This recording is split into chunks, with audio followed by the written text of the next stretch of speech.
ស្ដីបងប្អូននេះលុយដាច់ជូនខ្ញុំគាត់ផ្ញើមកតាំងពីខេត្តបន្ទាយមានជ័យហើយខ្ញុំទទួលគ្រប់25ខេត្តក្រុងហើយបើសិនណាបងប្អូនខ្ជិលផ្ញើមកឲ្យខ្ញុំជួយដូរឲ្យទេបងប្អូនអាចយកនៅធនាគារជាតិខ្លួនឯងបានទីតាំងនៅទីរួមខេត្តបងប្អូនដែលបងប្អូនរស់នៅសិនណាបងប្អូនចង់តាមលេខខ្ញុំក៏បានគាត់ថាបងប្អូនអត់ចេះបិទអត់ចេះអីហើយខ្ជិលទៅដូរហើយនៅឆ្ងាយពីខេត្តអីចឹងតែបងប្អូនអាចទំនាក់ទំនងមកតាមខ្ញុំបានតាមរយៈលេខ Telegram ដែលខ្ញុំបានដាក់នៅក្នុងបណ្ដាញសង្គមគ្រប់ដែលនាងខ្ញុំបង្កប់អញ្ចឹងនាងខ្ញុំធ្វើវីដេអូមួយនេះជាគំរូសម្រាប់តំណាងឲ្យ page ឲ្យ channel នាងខ្ញុំអញ្ចឹងបើសិនណាបងប្អូនចង់ដូរចង់អីទេអាចឆាតសួរតាមរយៈ Telegram ក៏បានតាម Facebook page Facebook ផ្ទាល់ខ្លួនក៏បានដែរហើយយើងចង់អឺរកដៃគូសហការដូចដៃគូខ្ញុំអញ្ចឹងណាចឹងបងប្អូនអាចឆាតតំណែងបានអរគុណកុំប្រហែសនឹងមើលងាយសត្រូវក្រុមដែលបរាជ័យក្នុងការប្រកួតប្រជែងភាគច្រើនគឺដោយសារតែចរិតប្រហែសនិងមើលងាយសត្រូវដោយគិតថាក្រុមរបស់ខ្លួនមានប្រៀបជាងសត្រូវថាសត្រូវមានភាពទន់ខ្សោយជាងខ្លួនហេតុនេះហើយដែលនាំឲ្យខ្លួនឯងមានការធ្វេសប្រហែសនិងទម្លាក់នៃដៃបន្ថយសាច់ដុំនៃការខិតខំប្រឹងប្រែងនេះហើយគឺជាឱកាសល្អដែលនាំឲ្យសត្រូវឆ្លៀតពេលវ៉ាក្រុមខ្លួនបានអ្នកដែលមើលងាយសត្រូវតែងតែរងការបរាជ័យយ៉ាងអាម៉ាស់ដោយស្នាដៃរបស់សត្រូវភាពខ្សោយដែលនាំឲ្យក្រុមមួយបរាជ័យគឺការមើលងាយសត្រូវនោះឯងក្រុមដែលឈ្នះនៅក្នុងការប្រកួតប្រជែងគេមិនដែលមើលងាយភាពទន់ខ្សោយរបស់សត្រូវឡើយគេតែងតែប្រយ័ត្នខ្លួនជានិច្ចហើយពួកគេមិនមើលងាយខ្លួនឯងមិនអស់សង្ឃឹមមិនបាក់ទឹកចិត្តនិងមិនចុះចាញ់មុនការប្រកួតប្រជែងត្រូវបានបញ្ចប់ឡើយភាគច្រើនក្រុមដែលទទួលបានជោគជ័យគេតែងតែប្រើយុទ្ធសាស្ត្រកម្លាំងសាមគ្គីនិងជាពិសេសគឺសាមគ្គីភាពនៃប្រាជ្ញាពួកអ្នកជោគជ័យគេប្រើប្រាស់ប្រាជ្ញាជាគោលការណ៍ដ៏សំខាន់នៅក្នុងការប្រកួតប្រជែងកម្លាំងកាយកម្លាំងចិត្តនិងកម្លាំងប្រាជ្ញាគួរតែត្រូវយកមកប្រើឲ្យបានព្រមគ្នានៅក្នុងកលៈទេសៈនៃការប្រកួតប្រជែងទើបជាការសាមគ្គីមួយដ៏រឹងមាំនិទានភ្នំប្រុសភ្នំស្រីបើយើងធ្វើដំណើរចេញពីក្រុងភ្នំពេញទៅខេត្តកំពង់ចាមតាមផ្លូវជាតិលេខ7ទៅដល់គោលគីឡូម៉ែត្រទី116ហើយចោលភ្នែកទៅទិសឦសានដែលនៅខាងឆ្វេងដៃចម្ងាយពីថ្នល់ជាតិប្រហែល1គីឡូម៉ែត្រយើងនឹងឃើញ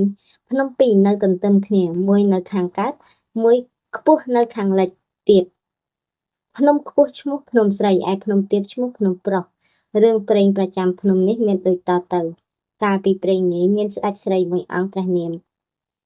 ស្រីអយុធ្យាសោយរាជ្យនៅនគរខ្មែរដោយព្រះនាងជាស្ដេចសោយរាជ្យគ្មានបុរសណាមួយហ៊ានដណ្ដឹងយកជាភរិយាឡើយម្ល៉េះហើយព្រះនាងរកដណ្ដឹងបុរសក៏មានរូបជាទីគាប់ព្រះハរតីមកធ្វើជាព្រះស្វាមីហើយដោយហេតុព្រះរាជិនីស្រីអយុធ្យាដណ្ដឹងប្រុសជាព្រះស្វាមីដូច្នេះស្រីដែលនៅក្រោមព្រះរាជឱវាទក៏ដណ្ដឹងប្រុសធ្វើជាស្វាមីតាមដែរក្នុងរជ្ជកាលនោះមុខគួរឲ្យវេទនានឹងស្រីខ្លះដែលមានរូបអន់ទៅរកដណ្ដឹងប្រុសគេនាំគ្នាប្រកែកមិនយកគេរើសតែស្រីមានរូបល្អទៅគេយកធ្វើភរិយាធ្វើដូច្នេះអស់មួយរាជស្ដេចស្រីនេះលុះមកដល់រាជស្ដេចក្រៅទៀតពួកស្រីជំនុំគ្នាថាឥឡូវនេះដូចជាមិនសមសោះខ្លួនយើងជាស្រីហើយដើរដណ្ដឹងប្រុសធ្វើជាប្តីដូច្នេះយើងនឹងនាំគ្នាលើកដីចាក់ពូនជាភ្នំភ្នាល់ជាមួយនឹងពួកប្រុសគឺប្រុសលើកដីធ្វើជាភ្នំមួយយើងស្រីធ្វើជាភ្នំមួយភ្នាល់គ្នាបើប្រុសចាញ់យើងត្រូវឲ្យប្រុសដណ្ដឹងយើងជាស្រីវិញលុះគិតដូច្នេះហើយក៏នាំគ្នាទៅបបួលពួកប្រុសធ្វើភ្នំចុះខសន្យាភ្នាល់គ្នាដូចពលមកហើយគេក៏បានចាត់មេកំណែនកែនមនុស្សស្រីឲ្យបានច្រើនខាងប្រុសមានមេកំណែនខាងប្រុសដើរកែនខាងស្រីមានមេកំណែនខាងស្រីដើរកេនលុះកេនបានគ្នាច្រើនគ្រប់ចំនួនខាងប្រុសខាងស្រីរួចហើយក៏និយាយនឹងគ្នាថាយើងទាំងអស់គ្នាត្រូវជញ្ជូនដីដរាបណាដល់ផ្កាយព្រឹករះទើបឈប់ទាំងអស់គ្នាបើផ្កាយព្រឹកមិនរះមិនត្រូវឈប់ទេ គិតព្រមគ្នាដូច្នេះហើយក៏នាំគ្នាជញ្ជូនដីរែកទូលតាមថាធម្មភាពរៀងខ្លួនទៅពេលនោះជាពេលរាត្រីពួកស្រីមានប្រាជ្ញាជញ្ជូនដីអស់វេលា3-4ម៉ោងហើយក៏នាំគ្នាបង្ហូតគោមរួច1ម៉ោងខ្ពស់នៅជ្រុងឦសានភ្នំពួកប្រុសក៏លេចមើលទៅលើឃើញគោមដែលស្ត្រីបានបង្ហូតហើយឫស្សីមួយដើមនោះស្មានថាផ្កាយព្រឹករះក៏បបួលគ្នាឈប់ធ្វើការនាំគ្នានន្ទ្រាលក់អស់ទៅគ្មានសល់ម្នាក់ពួកស្រីក៏នាំគ្នាជញ្ជូនដីដល់រាបណាដល់ផ្កាយព្រឹករះមែនតែនទៅឈប់ដល់មន់រងាវកើតប្រុសភ្ញាក់ឡើងឃើញផ្កាយព្រឹករះក៏លន់មកថាយើងទាំងអស់គ្នាខុសហើយផ្កាយព្រឹកមែនតែនទៅតែរះសោះហើយនាំគ្នាក្រឡេកទៅមើលភ្នំស្រីមានទំហំធំខ្ពស់ជាង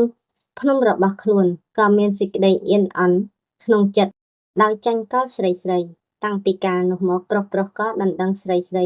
ធ្វើជាភរិយាដល់រាបដល់សប្តាហ៍នេះគំនិតពិចារណាការជ្រើសរើសមេដឹកនាំមិនសំខាន់រឿងថាភេទប្រុសឬភេទស្រី